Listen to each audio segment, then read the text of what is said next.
ये माहीग्राम में हूँ और यहाँ बैंकट हॉल में हर महीने यहाँ पर आप देखते हैं जो भारतीय किसान यूनियन एकता गुट है, यूनियन है, उनके किसानों की यहाँ पर मासिक बैठक होती है और जो इस यूनियन के राष्ट्रीय अध्यक्ष है एडवोकेट फरमान त्यागी, उनके पदाधिकारी यहाँ पर पहुंचते हैं और किस तरह से किसानों की समस्या पर हम ध्यान दिया जा सकता है, उनकी समस्या को हल किया जा सकता है, कैसे पार्टी को मजबूत किया जा सकता है, संगठन को मजबूत किया जा सकता है, आइए बात करेंगे। उसको लेकर यहाँ पर आज बैठक भी हुई है उनकी मासिक, और यहाँ पर जो धरना था उसको स्थगित किया गया है, क्या है पूरी मामला और क्यों धरना स्थगित किया गया है। साथ ही जो संगठन को मजबूत करने के लिए आज यहाँ पर नियुक्ति पत्र भी सौंपे गए हैं, कुछ पदाधिकारी बनाए गए हैं, क्या क्या उन्हें पद दिए गए हैं, इस पूरे बारे में हम जांच करेंगे।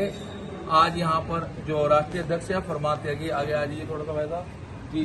अध्यक्ष जी क्या कहना चाहेंगे हमारे चैनल के माध्यम से, जिस तरह हम देखते हैं भाई आप किसानों के लिए लड़ाई लड़ने का जो काम कर रहे हैं, जनहित के मुद्दे उठाने का काम करते हैं, तो आज जो बैठक में आपने जो सबसे पहले हम देख रहे हैं यहाँ पर आपने नियुक्ति पत्र भी दिए हैं, कुछ किसानों को आपने पदाधिकारी भी अपने संगठन में नियुक्त करा है और साथ ही यहाँ पर आपने आज जो चर्चा अपने किसान भाइयों से करी है, क्या है पूरा मामला जरा बताइए आप। सबसे पहले जय जवान जय किसान।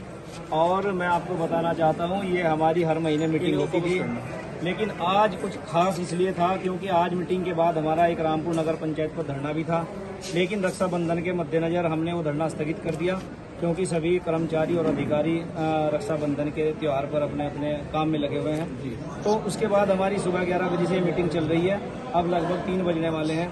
तो मैं आपको ये बताना चाहता हूँ कि संगठन को कैसे आगे बढ़ाया जाए उसको लेकर यहाँ पर चर्चा हुई और उसी क्रम में हमारे मुजफ्फरनगर और शामली के कुछ पदाधिकारी यहाँ पर छोड़े गए हैं। मोहम्मद नौसाद जी को शामली का युवा जिला अध्यक्ष बनाया गया है और फारूक राजपूत हैं यहाँ पर नगर पंचायत के संगठन के अध्यक्ष बनाए गए हैं, नगर पंचायत रामपुर के। और ओसामा है जिला महासचिव, उनको बनाया गया है। और एक हमारे ये भाई मोहम्मद राकिब हैं, ये ब्लॉक अध्यक्ष बनाए गए हैं रुड़की के।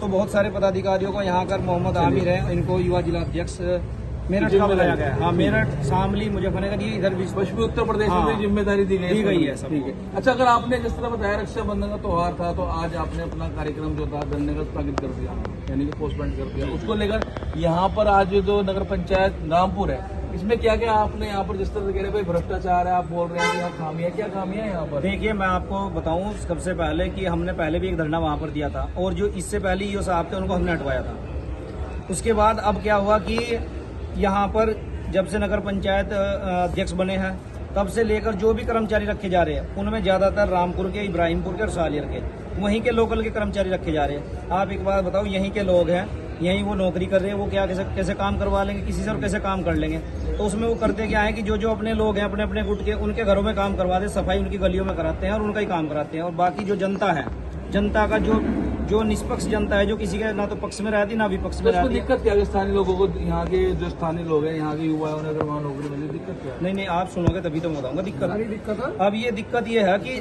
यहाँ गुटबाजी है, 10 आदमी इलेक्शन लड़े, 10 के 10 अलग अलग उनके प्रत्याशी थे, 10 गुटों के, और 10 के 10 अलग उनके जो समर्थक है वो अलग अलग है। तो जो लोग जिनके जो विरोधी रहा उनके घरों के सामने सफाई नहीं होती, उनकी गलियां नहीं बनती, तो वे लोग जो लगे हुए हैं, जो नगर पंचायत वाले रख रहे हैं, वो केवल अपने अपने लोगों का काम करा रहे हैं। अच्छा। तो ये और उन्हें अपने लोगों को वो सैलरी दे रहे हैं, कोई किसी पार्टी से जुड़ा हुआ, कोई किसी संगठन से जुड़ा हुआ।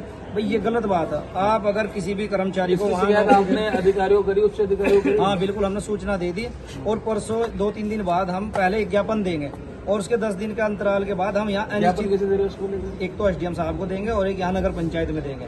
अगर वो समाधान नहीं हुआ तो उसके 10 दिन के बाद अंतराल के बाद फिर हम यहाँ पर अनिश्चितकालीन धरना देंगे और हजारों की संख्या में धरना देकर तालाबंदी करके बैठेंगे। जब तक समाधान नहीं होगा हम हट रहेंगे। आप लोगों को भी हम इनवाइट करेंगे। तो भ्रष्टाचारी किस चीज की? भ्रष्टाचारी अभी यहाँ पर एक ठेका छूटा था नगर पंचायत की तरफ से, जो बैनर होर्डिंग्स लगाए जाते हैं उनका ठेका छूटता है, तो उसमें सरकारी जो कीमत है वही 18 लाख रुपए है। अब अगर सरकारी कीमत किसी चीज की 18 लाख है तो कम से कम ठेका जाएगा 50 लाख में, और वो इन्होंने भ्रष्टाचार करके कुल 10-11 लाख रुपए में किसी को ठेका दे दिया। ये मेरे पास सूचना ही है। यहाँ पर ये सारा ये क्या कहते हैं कि हमें सरकार से 1 रुपए का बजट नहीं मिल रहा जी, हमारे पास कोई बजट नहीं आया। और जो इनके अपने पक्ष वाले लोग उनके यहाँ काम करवा रहे हैं। सारी सड़कों में, गलियों में पानी भरा हुआ है। इधर नगर पंचायत ग्रीन पार्क में आप चले जाओ, सारी गलियों में पानी भरा हुआ है, काम जीरो बिल्कुल। और अगर ये काम यहाँ ना चला तो मैं आपको गारंटी दे रहा हूँ, मैं फरमान त्यागी इस सब सबूतों को इकट्ठा करके आयोग में जाएंगे और फिर न्यायालय में जाएंगे, उच्च न्यायालय में। ठीक है। अच्छा, किसानों को लेकर आपने यहाँ पे क्या क्या आज वार्तालाप करी, किसानों की किस तरह से लड़ाई लड़ने की बात? एक तो आज हमारा कलियर नगर पंचायत है, वहाँ पर हमने पहले भी एसपी साहब को एक सूचना दी थी कि वहाँ सट्टे का कारोबार बहुत तेजी से चल रहा है। तो आज दोबारा हमने वो किया है कि वो सट्टा 4 दिन बंद रहा, उसके बाद फिर दोबारा शुरू हो गया। तो मैंने एसपी साहब को फोन पर बात किसानों करी। की समस्या क्या हुई? वो किसानों की तो समस्या, वो किसान ही तो है सारे वहाँ जिनके घरों के सामने खेला जा रहा है। तो मैंने दोबारा एसपी साहब को फोन किया और उन्होंने दोबारा सूचना दी है। उन्होंने आज आश्वासन दिया कि आज परमानेंट इलाज वहाँ कर दिया जाएगा। दूसरा, स्मार्ट मीटर जो बिजली विभाग लगा रहा, स्मार्ट मीटर हम बिल्कुल लगने नहीं देंगे। अगर कोई भी हमारे सामने लगाने के लिए आएगा, सब बंधक बनाकर उसका इलाज वहीं करेंगे मौके पर। तो ये मेरी बिल्कुल खुली चेतावनी है। स्मार्ट मीटर का हम घोर विरोध शुरू वाले दिन से करते आ रहे हैं और करते रहेंगे। ठीक है। आप क्या कहना चाहेंगे रामपुर नगर पंचायत को लेकर, जिस तरह से बड़ी प्रमाण से आगे एडवोकेट ने बताया कि यहाँ पर काम नहीं होता क्योंकि स्थानीय लोगों को यहाँ पर रोजगार देने की बात भी कर, लेकिन वो जो है पक्षपात कर रहे हैं, ऐसा आरोप इनका लगाया जा रहा है? देखो, ये तो आपको भी दिख रहा होगा अरोड़ा जी कि रामपुर नगर पंचायत में वैसे तो कोई विकास हो ही नहीं रहा, और अगर कुछ विकास हो भी रहा तो वो भेदभाव के आधार पर होगा कि अपने लोग देख के उनके यहाँ काम कराया जा रहा, सफाई कराई जा रही, अपने लोग नगर पंचायत में रखे जा रहे। तो इसी को लेकर आज यहाँ विचार विमर्श किया गया और आगे की नीति तैयार करेंगे इसको लेकर क्या किया जाए। ठीक है। यहाँ पर